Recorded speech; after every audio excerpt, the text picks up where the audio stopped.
Hi everyone, Alexis Garcia with PJTV here at the Smart Girl Summit in St. Louis, Missouri. Right now I'm joined by Wisconsin Lieutenant Governor Rebecca Kleefisch.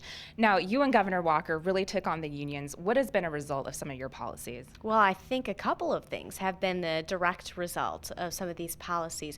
First of all, we have financial peace in the state of Wisconsin, which is wonderful. We walked into a $3.6 billion budget deficit. For my family of four, that meant $2,500, roughly the value of my teal minivan at home. That's a lot of money. Governor Walker signed a budget that was enabled by Act 10, which is the budget repair bill that you're talking about, that actually produced a $300 million surplus in the state of Wisconsin.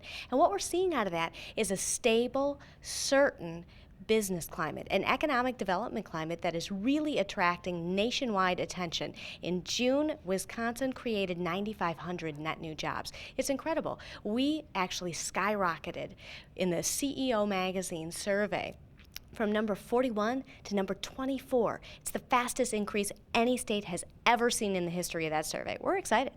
Now, we see we have some recall elections actually coming up in about a week or so. Do you ever regret at all some of the tactics that you use or how nasty this fight got? Well, I think it's sad how nasty this fight has gotten, certainly, but I don't think that that is a result of the fiscal sanity, like I said, that the budget repair bill has actually ensured for the state of Wisconsin. Governor Walker has said from the very beginning that he is governing for the next generation and not the next election. What we're seeing in the state of Wisconsin right now is incredibly unfortunate because the senators who are facing these recalls on our caucus are the people who stayed, who did their jobs and represented their constituents and did it well.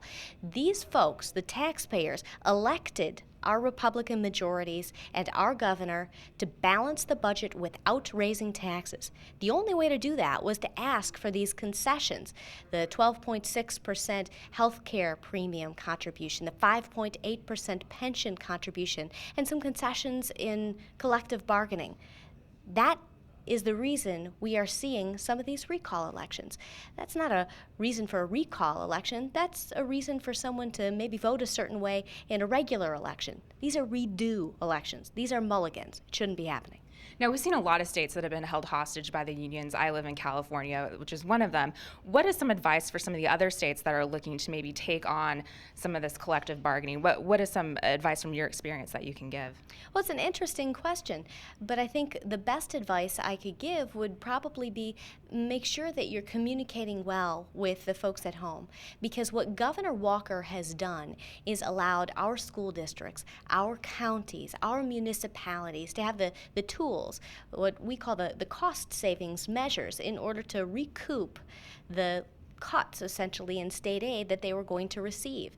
These tools enable folks to keep teachers in the fronts of classrooms and to make sure that the band program is still intact and kids have the very latest and greatest books.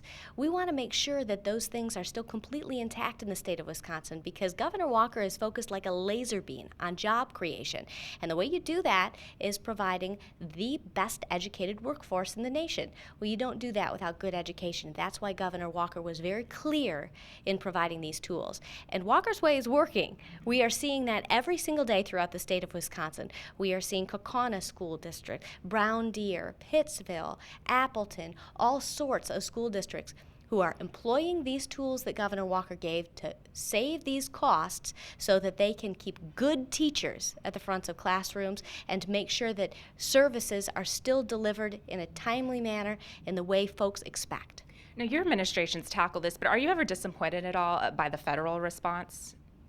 Well, I think what I'm disappointed in the federal government is simply the fact that Wisconsin is leading the way when it comes to frugality and moderation, when it comes to taking a look at your budget and not being silly about it. You know, we saw an administration in the state of Wisconsin that used one-time federal stimulus dollars in order to plug budget holes. We saw administrations use shell games and magic tricks in accounting and segregated fund rates. Governor Walker said, I'm not going to do it.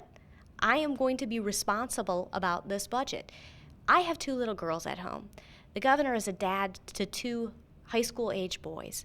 We have to look at our kids' futures and say, if we don't solve this problem now, our kids are going to have to solve it in the future. And then what kind of parents are we?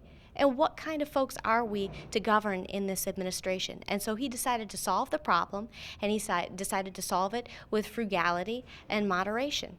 We had to make some cuts for sure, but we also anticipate growing out of the deep economic recession that our nation finds itself in right now. And I would urge the President of the United States to take a couple clues from Governor Scott Walker, because he understands how to do a budget and how to do it soundly without raising taxes. Now, you talked a little bit about your concerns as a parent and future generations just being crushed by this fiscal burden that we see coming.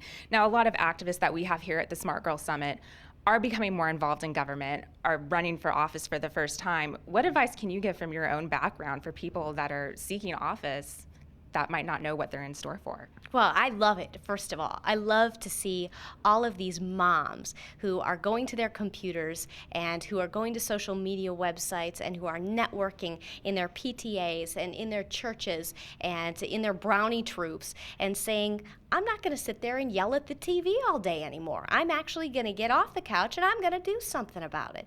That's kind of what happened to me. I was a former news anchor. I was running my own media and marketing company, and at some point you just get so frustrated and you look at the faces of your kids and you say, am I being a good mom by sitting here and yelling at the TV, or would I be a better mom by getting up and doing something about it? These women at this summit are doing something about it. And I love to hear that we are having more candidates who are eager to run for office. It's not an easy task, and I know that. And anyone looking for advice can certainly look to my campaign and some of the struggles that we had, but I ran in a 5-way primary, and it can be done. And when you know that you're doing the right thing by your children and by the sons and daughters of your state and your nation, there's something in your heart that just keeps you going every day. Well, Lieutenant Governor, thank you so much for your time today. Nice to meet you. Nice to meet you Alexis. as well.